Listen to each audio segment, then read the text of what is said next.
Hello বন্ধুরা, কেমন আছো তোমরা সবাই? আজকে তোমাদের কাছে একটা কুর্তি কাটিং নিয়ে আসলাম, নর্মাল কুর্তি কাটিং। ঠিক আছে, তোমরা জাস্ট যারা বিগিনার, যারা একটু নিজের কাজ নিজে করতে চাও, নিজে একটু শিখে দেখে করে নিজেরটা বানিয়ে করতে সত্যি খুব ভালো লাগে। তখন নিজের একটা স্যাটিসফ্যাকশন আসে যে হ্যাঁ, আমি নিজেরটা নিজে করতে পারছি। বিশেষ করে তাদের জন্য আমার এই ভিডিওটা, আমি খুব ইজি প্রসেসে তোমাদের আজকে একটা নর্মাল কুর্তি কাটিং দেখাবো। তাহলে চলো বন্ধুরা, স্টার্ট করি। ঠিক আছে, প্রথমে যে কাপড়টা বানাবে বা যে মেটেরিয়ালসটা বানাবে, সেই মেটেরিয়ালসটাকে তোমার যতটা লেন্থ নেবে, সেই যতটা লম্বা করতে চাইবে তুমি, সে ততটা লম্বা অনুযায়ী ওটাকে আগে দুভাজ করে নেবে। ঠিক আছে, দুভাজ করে নেওয়ার পরে আমি আগে দুভাজ করে নিয়েছি, দুভাজ করে পাতিয়ে নিয়েছি যাতে তোমাদের দেখাতে আমার সুবিধা হয়। তারপর দুভাজ করে নেওয়ার পরে এই যে দেখো আমার এইভাবে দুভাজ করে নেওয়া আছে এখানে। ঠিক আছে, এবার দুভাজ করে নেওয়ার পরে আমি আমার এটাকে আবার 4 ভাঁজ করে দেবো। খেয়াল রাখবে ভাঁজের বন্ধ দিকটা তোমাদের দিকে থাকবে আর খোলা দিকটা অপোজিট সাইডে থাকবে। তাতে কী হবে, তোমাদের কাটিং করতে সুবিধা হবে। আমি এটাকে এইভাবে কাটিং করে নিলাম। কাপড়টা যেহেতু একটু বড় ছিল, তাই হাতাটা এই সাইড থেকে বার করবো বলে আমি এইভাবে আমার রিকোয়ারমেন্ট অনুযায়ী আমি এটাকে ভাঁজ করে নিলাম। ঠিক আছে, 4 ভাঁজ করে নিয়েছি। যে খোলা সাইডটা আমার অপোজিট সাইডে আর বন্ধ দিকটা আমার দিকে রয়েছে। হ্যাঁ, এবার আমি এটাকে কীভাবে মার্ক করবো সে মার্কিংটা তোমরা শুধু দেখে নাও।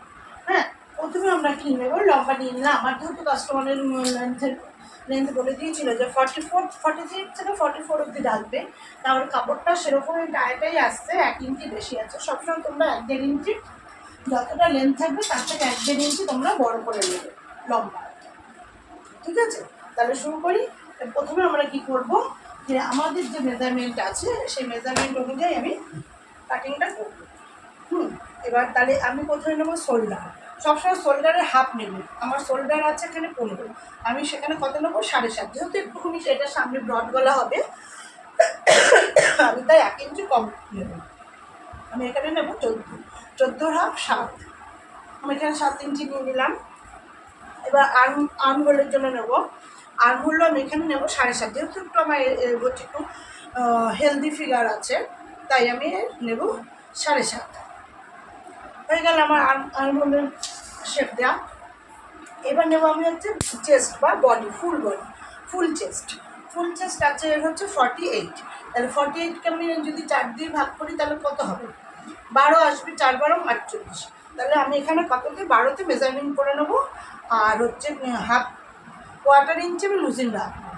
তাহলে আমি এই 12তে মেজারমেন্ট করে নিলাম, কোয়ার্টার ইঞ্চি একটু বেশি লুজিং রেখে দিলাম। এবার নেব হচ্ছে আমরা কোমরের ফিটিংস। কিন্তু কোমরের ফিটিংসটা কোথার থেকে নেব, কোমরের ফিটিংসটা নেব আমি 15 ইঞ্চিতে। 15 কি 15.5 ইঞ্চিতে আমি কোমরের ফিটিংসটা নেব। আমার কোমর হচ্ছে 42-42-এর 4 ভাগ কত হবে, আমার 10.5। আবার সেই কোয়ার্টার ইঞ্চি আমি লুজিং নিয়ে আমি 10.5-এর মার্কিং করবো। যে আমি 10.5-এ মার্কিং করবো, আমি তোমাদের পরে প্রত্যেকটা ফিতে ধরে ধরে দেখিয়ে দেবো। আমার ছিল হচ্ছে 48, সে 12, 4-48 কোয়ার্টার ইঞ্চি আমার লুজিং আছে। দেখে নাও তোমরা। আর কোমর 42, 10.5, কিন্তু আবার 10.5-এর এই যে কোয়ার্টার ইঞ্চি আমার লুজিং নেওয়া আছে। এবার নেব হচ্ছে হিপ মেজারমেন্ট। হিপটা কোথায় দেবো, যে যেখানে কাটিংটা রাখতে চায়, যে মানে সাইড কাটটা যে যেখানে রাখবে, সেটা তোমরা কাস্টমারকে জিজ্ঞাসা করে নেবে। কেউ উপরে কাটিং পছন্দ করে, কাট পছন্দ করে, কেউ নিচ থেকে পছন্দ করে। সুতরাং যে যেখান থেকে পছন্দ করবে তোমরা তাকে সেখান থেকেই দেবে। এবার আমার কাটিংটা হবে হচ্ছে 6 ইঞ্চি পর থেকে আমি কাটিংটা নেব। টোটাল 22 ইঞ্চি থেকে আমি কাটিংটা নেব, 22-22.5 আমি কাটিংটা নেব। এবার আমার হিপ হচ্ছে 55 ইঞ্চি। আমি তোমাদের বলেছিলাম হেলদি আছে, হিপ হচ্ছে 55। তোমার 4 ভাগ কত হবে, 4-52 আর 4-4-56। আমি 14 ইঞ্চিতে নেব। 1 ইঞ্চি আমি একটু হিপ, যেহেতু তোমার ভারী, 1 ইঞ্চি আমি একটু বেশি নেব। ঠিক আছে, আমি হিপ মেজারমেন্টটা করে নিলাম। তাহলে কী হয়ে গেল, আমার এই চেস্ট হয়ে গেল, ওয়েস্ট হয়ে গেল, হিপ হয়ে গেল। এবার হিপের অ্যাকর্ডিং আমি, যেহেতু হিপ যাতে চওড়া, সেহেতু নিচের পোর্শনটাকেও আমি চওড়াই রাখবো। নিচের পোর্শনটাকে আমি 15 ইঞ্চি দিলাম। এবার আমি প্রত্যেকটা দাগ মিলিয়ে নেবো। যা যা আমি পয়েন্ট করেছি প্রত্যেকটাকে আমি পয়েন্ট অনুযায়ী প্রত্যেকটা পয়েন্ট মিলিয়ে নেবো। শেপার দিয়ে আমি প্রত্যেকটা পয়েন্ট আমি মিলিয়ে নেব।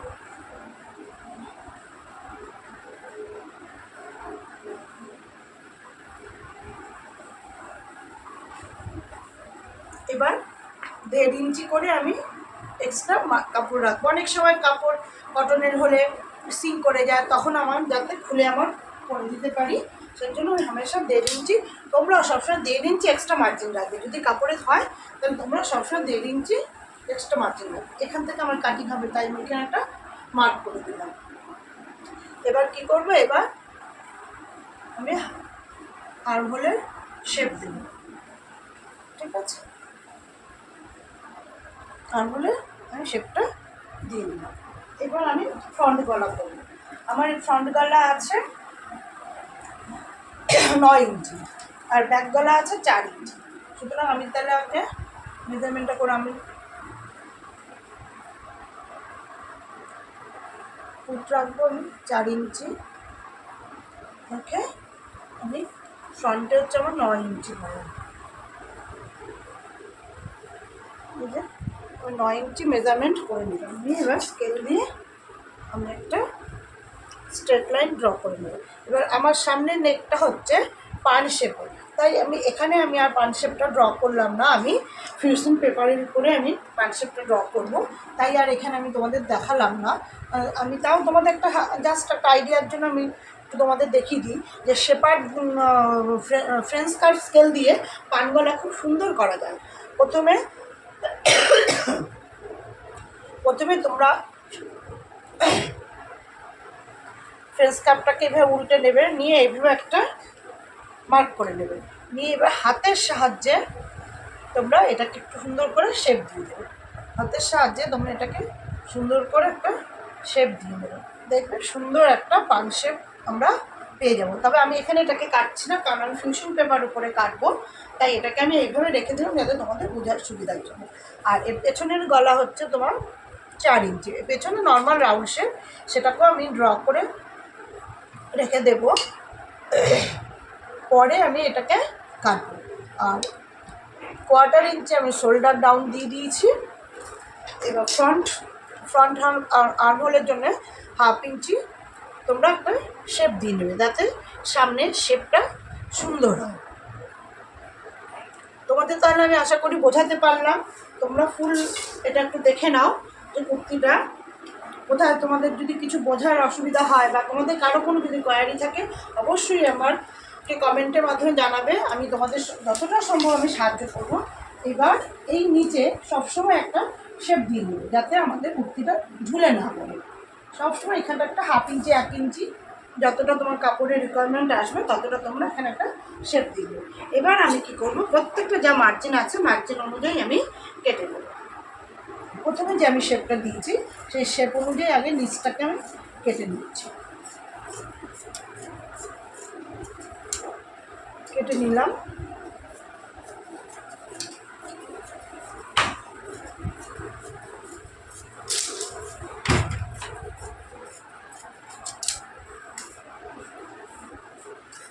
যেহেতু আমি শোল্ডার ডাউন দেবো, এখান থেকে শোল্ডার ডাউন থেকে কাটলে আমি পাটটা আলাদা করতে পারবো বলে আমি শোল্ডার ডাউনটা করে দিলাম। নিয়ে আমরা কিন্তু আগে ফ্রন্টের যে শেপ দিয়েছি আঙুলে সেখান থেকে কাটবো না, ফার্স্ট ব্যাকের যেটা শেপ দিয়েছি ওখান থেকে আমরা আগে কেটে নেব। পরে যখন আমরা ফ্রন্ট পার্ট আলাদা করব তখন আমরা ফ্রন্ট আঙুলে শেপ দেবো। এখানে বোঝার সুবিধার্থে তোমরা এখানে একটা কার্ড দিয়ে নেবে, যাতে সেলাই করার সময় অসুবিধা না হয় যে কোথার থেকে আমাদের সাইড ওপেন রাখতে হবে। আশা করি তোমরা সবাই কুর্তি মেজারমেন্ট এবং কাটিংটা বুঝতে পেরেছো। এবার তোমাদের নেক্সট ভিডিওতে তোমাদের আমি হাতটা কীভাবে হাত কাটে বা হাতার কী ডিজাইন দেয় সেটা আমি শিখিয়ে দেবো। আশা করি তোমরা সবাই বুঝতে পেরেছো। তোমাদের যদি ভালো লাগে ভিডিওটা একটা লাইক করে দিও, চ্যানেলটা সাবস্ক্রাইব করে দিও। Thank you, love you.